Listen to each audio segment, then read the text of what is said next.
The silent crater. The sulfuric air clung to her throat like a curse. Every morning, 75-year-old Obaa Yone woke to the hiss of unseen steam vents and the faint rattle of stones shifting down the crater's slopes. For half a century she had lived at Mount Osore, the mountain of fear, where the land itself smelled of rot and the sky always seemed heavy with gray. She did not complain. This was the home she had chosen after her husband died and her children scattered to the cities. Here, she tended a tiny hut near the temple gates, sweeping the gravel paths, selling incense sticks to pilgrims, and feeding the stray cats that slunk between the rocks like shadows of forgotten monks. The mountain was no place for the weak. Sulfur lakes shimmered a poisonous green, barren landscapes stretched like the surface of another world, and crows circled endlessly overhead. Pilgrims came seeking peace for the spirits of the dead, priests chanted sutras into the endless void, and sometimes, when the air grew still, Yone swore she could hear voices drifting from the earth itself. "Obaa-san," they whispered, the sound thinner than smoke. But when she turned, there was only the wind. Her neighbors had long warned her, Mount Osore was not only sacred, it was a borderland. A liminal place. Here, the dead gathered, waiting for prayers and offerings to carry them across the Sai no Kawara, the riverbank of the afterlife. Yone laughed it off. She was too old for fear. Death no longer frightened her, she had lost enough, seen enough. The mountain's ghosts, if they existed, were only fellow travelers. But lately they had grown louder. At night, when the temple bells had stilled and only the bubbling sulfur pools gurgled in the darkness, Yone would sit by her lantern, sipping weak tea. The silence always stretched too long. And then came the scratching, faint fingernails against the wooden shutters of her hut. She never opened the door. One evening, as she set down her tea bowl, she caught a glimpse of something reflected in the lacquered rim, a child crouched in the corner of her room, face blurred, hands gray as ash. When she spun around, the corner was empty, only her straw mats and the withered bundle of herbs hanging from the rafters. Still, the smell of damp earth lingered long after. Yone pressed her palm to her chest and whispered a prayer, voice trembling. For the first time in many years, she realized she was no longer simply a caretaker of the mountain. The mountain was beginning to look back at her. Whispers of the dead. The second night was worse. The wind howled over the crater, dragging sulfur fumes across the hut until her eyes watered. Obaa Yone tightened her shawl, the fabric smelling faintly of incense smoke, and tried to sleep. But the mountain did not permit sleep so easily.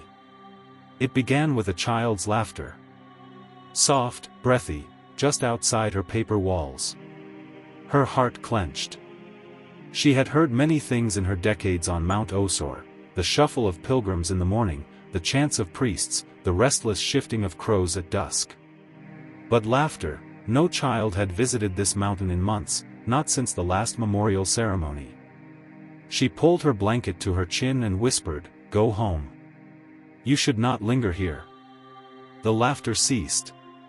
For a moment she thought it gone, only for the voice to return, closer now, rasping through the shutters. "Obaa-san, play with me." Yone's breath caught. Her fingers dug into the blanket until her knuckles whitened. She forced her voice low and firm, though it quivered. "You do not belong to this side. Go back to the river." Silence. The kind that weighs on the chest, makes every heartbeat feel like thunder. She almost believed her words had worked, that her warning had driven it away. But then came another sound, faint yet unmistakable. The clatter of stones. Children of the dead, the priests had said, gathered at the Sai no Kawara, condemned to stack stones endlessly, only for them to tumble down. Yone had never dared wander there after dusk. But now, impossibly, she heard the sound right outside her hut, small hands fumbling rock upon rock. "Obaa-san," the voice whispered again. But this time it was not a child's. It was deeper, hoarse, like breath rattling through water. "Why did you leave me alone?" Her blood ran cold. She knew that voice. She had not spoken his name in years, not since the illness took him beneath their roof. Her husband, bent with fever, eyes dull with pain. His ashes rested in the temple cemetery above, among hundreds of stone markers. Her throat tightened. Taro? The scratching at the shutters grew frantic, as though 100 hands scraped wood all at once. The laughter returned, tangled with sobs, with groans, with the choked gasps of the dying. She stumbled from her futon and grabbed the only weapon she owned, a bundle of dried mugwort tied with string, a charm left by a visiting Itako years ago. She pressed it to the door and shouted, her voice shaking but fierce. Go back. The living cannot open to the dead. The scratching stopped. The night plunged into silence again, thick and absolute. Even the wind outside seemed to pause. Yone held her breath until her lungs burned, afraid that if she exhaled too loudly, the voices might return. At last, when her arms trembled from clutching the charm, she lowered it. Her hut was quiet. Her lantern flickered low. And then she noticed something new.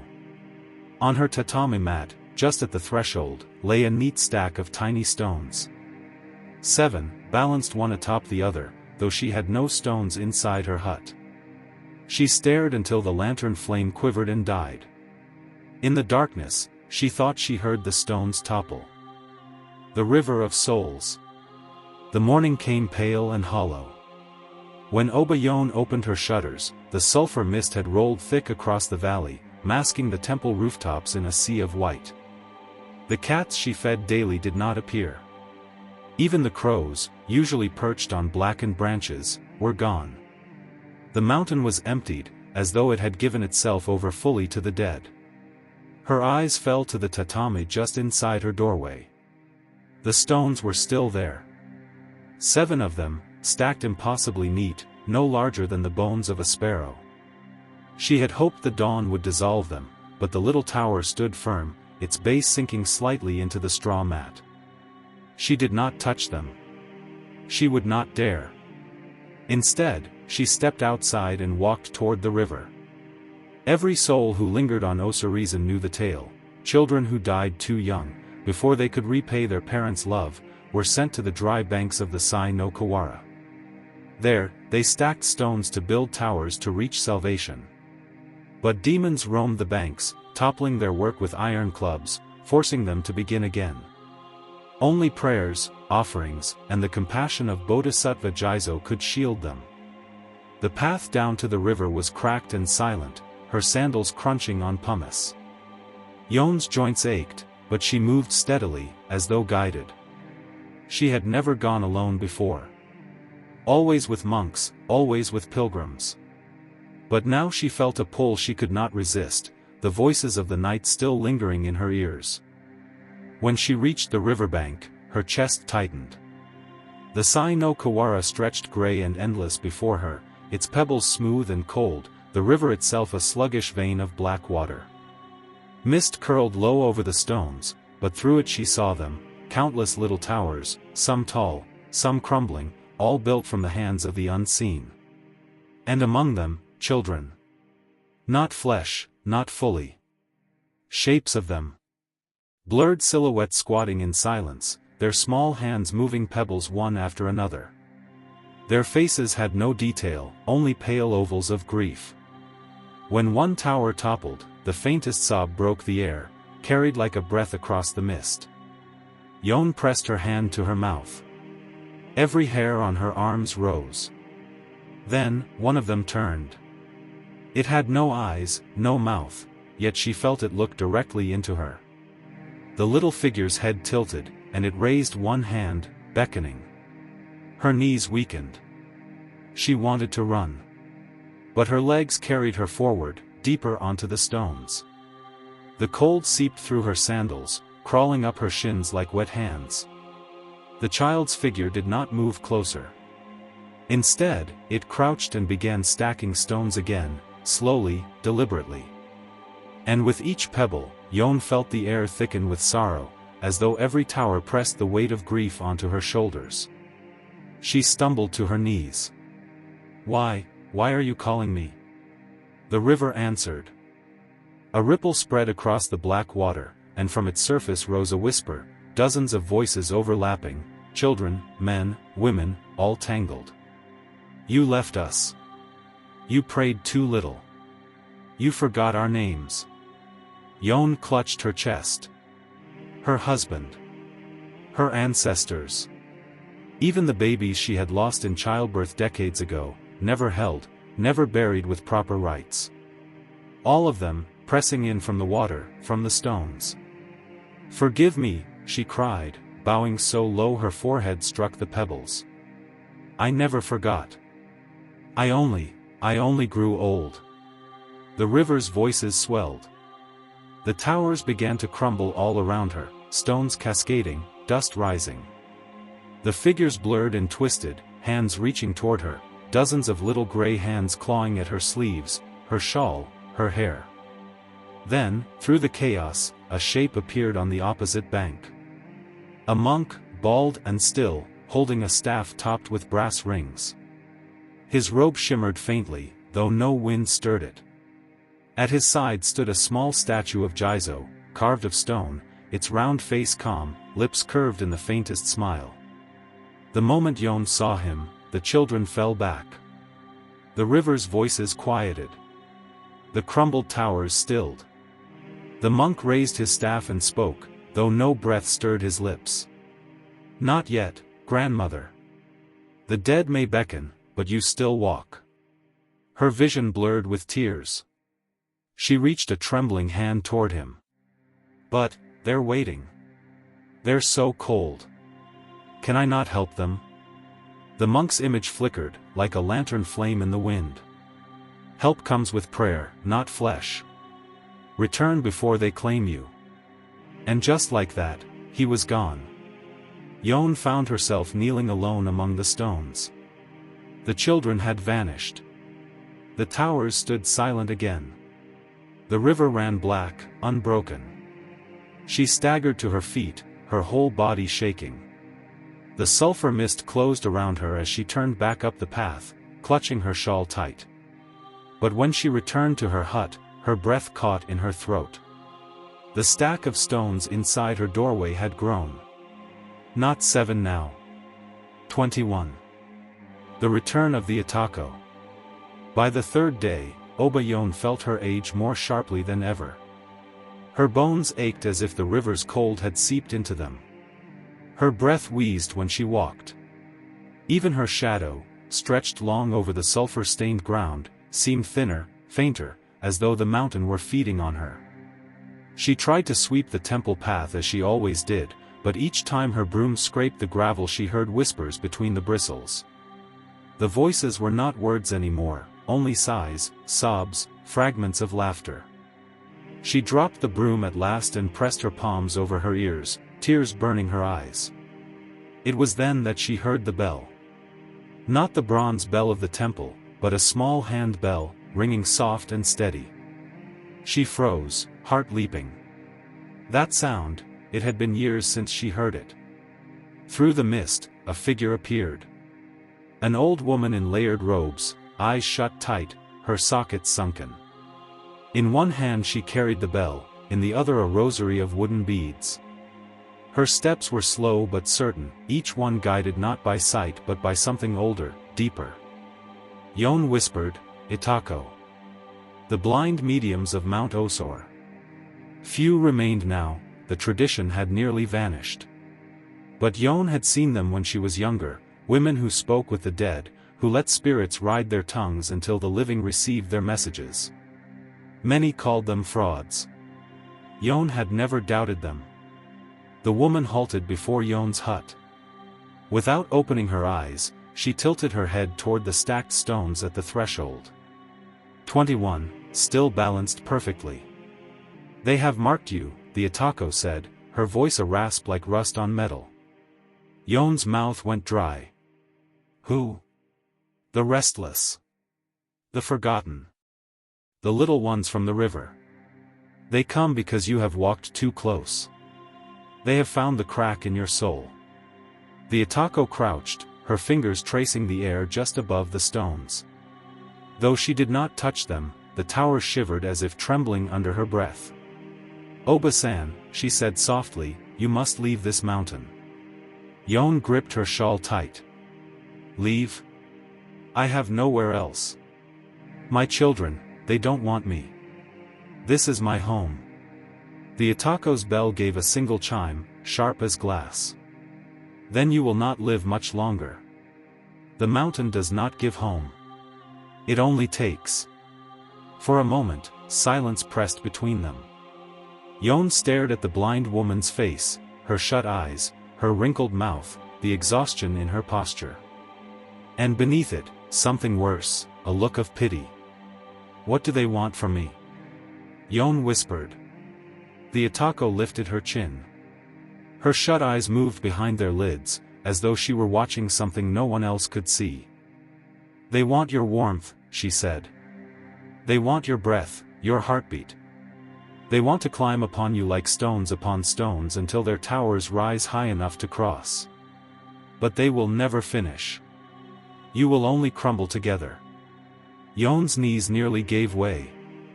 She thought of the little hands pulling at her sleeves, of the river's accusing voices. Her heart hammered in her chest. "Is there nothing I can do?" The Itako was silent for a long while. Then she turned her head toward Yone and said, "Tonight, I will come again. Prepare an offering. Rice, incense, and a candle. Place them by the lake of blood. If they accept it, you may yet sleep another season." Her bell rang once more, and then the mist swallowed her. Yone stood alone before her hut, the stones looming behind her like a grave that had already been dug. And in the silence that followed, she heard a child's voice whisper directly into her ear, though no one stood there. "Obaa-san, don't listen to her. Come back to the river. Stay with us." Her blood froze. The Feast of Shadows. The Lake of Blood was its own nightmare. Yone had seen it many times before, a stagnant pool whose surface shimmered dark red, tinted by minerals in the volcanic soil.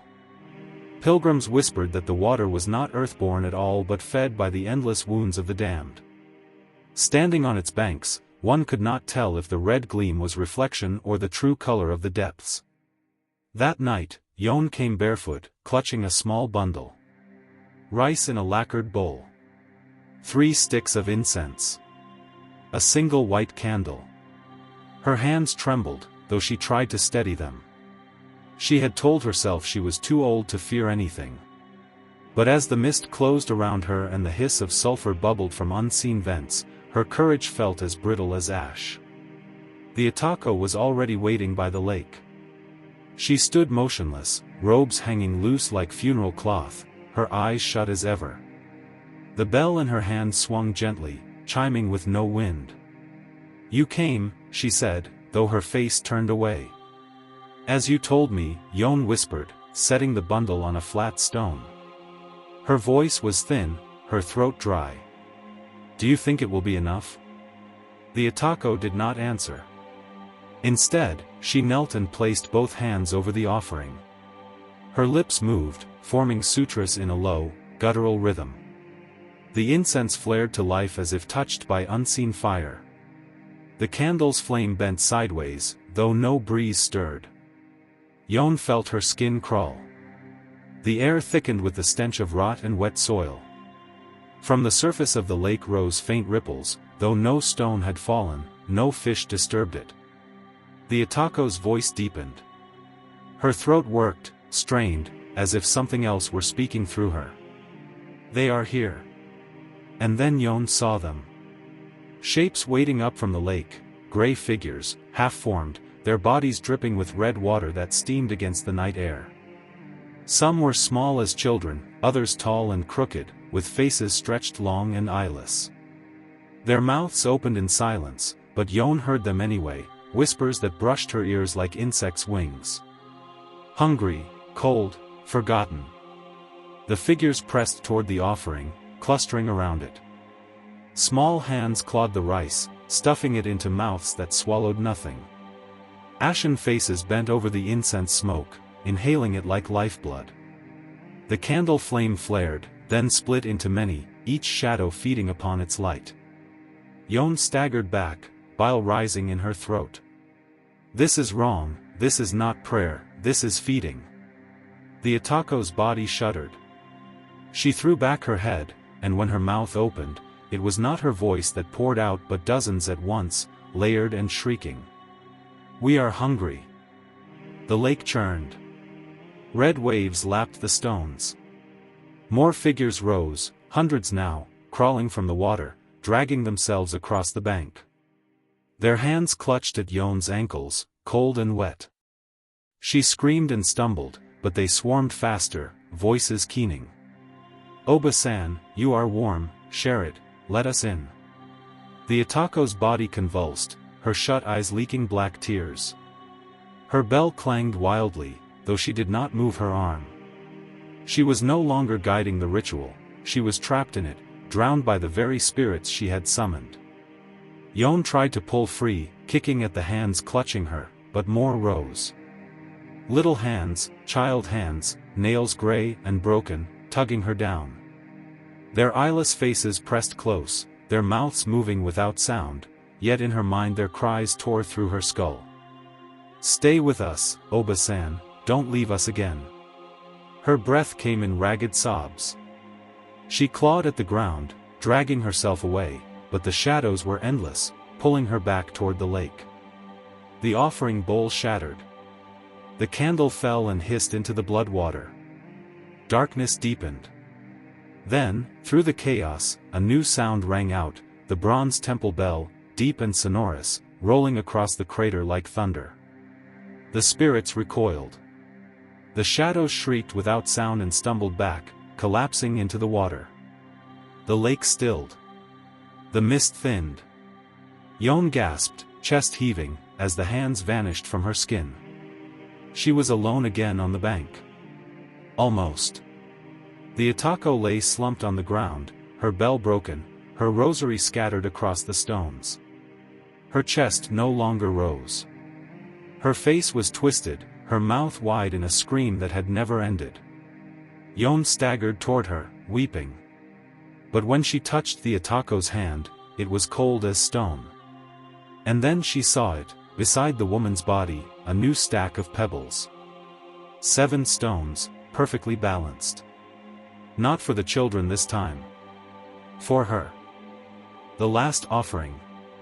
The temple bell's echoes faded into the night, leaving only silence and the faint hiss of the sulfur vents. Obaa Yone knelt trembling beside the Atako's body. The woman's sightless face was frozen in horror, her broken bell still clutched tight. Yone had no strength left to scream, only the numb realization that even those chosen to speak with the dead had been consumed. Her gaze fell to the little stack of stones, 7, neat and delicate, like a child's game. She dared not touch them. Her whole body shuddered with the knowledge, the mountain had chosen her. Slowly, she stumbled back to her hut. The cat still did not return. The crows still circled wide above, refusing to perch. The sulfur mist pressed close, swallowing the stars. Inside, she collapsed by her futon, her chest rattling with each breath. She wanted to sleep, to dream, to wake in another life. But the air was too heavy. Her lantern would not light. And when her eyes adjusted to the dark, she saw them. The children. Crowding the corners of her hut, crouched along the walls, sitting silently at her table. Their eyeless faces turned toward her, mouths opening and closing soundlessly. One by one, they began to move closer, their hands brushing her tatami, the sound like nails scratching wood. Her voice cracked as she whispered, "Why me? Why do you cling to me?" And for the first time, one of them spoke aloud. A little boy's voice, thin as wind through reeds. "Because you stayed." Yone's heart clenched. All her life she had remained on Mount Osore, never leaving, never seeking warmth elsewhere. She had stayed when others left, when her family drifted to the cities, when the pilgrims came and went. She had given the mountain everything, her prayers, her labor, her solitude. And now, it would take the rest. The children surrounded her, hands cool against her skin. Her body grew heavy, her heartbeat slowing. She thought of her husband's voice in the night, her lost babies at the river, the countless dead whose names had slipped from memory. All waiting, all reaching. Her tears fell silently as she whispered, "Then take me. I am too tired to resist." The shadows pressed closer, enfolding her in their small arms. Her last breath rattled out like smoke, carrying her warmth into their grasp. When the dawn came, the hut stood empty. Only a neat tower of stones remained upon the tatami mat. 7, no, not 7. 75. One for every year Obaa Yone had lived, each pebble perfectly balanced, impossibly high, a pillar of devotion to the mountain. The priests who found it days later dared not touch it. They only bowed their heads, murmured sutras, and left it standing. On Mount Osore, where the sulfur mist never lifts and the dead gather in endless silence, a new whisper joined the chorus. A grandmother's voice, soft and weary, calling gently to the children by the river. "Come, little ones. I will stay with you now." And the mountain, ever hungry, ever patient, swallowed her name as it had swallowed countless others. Obaa Yone was no longer caretaker of Mount Osore. She was part of it. Forever.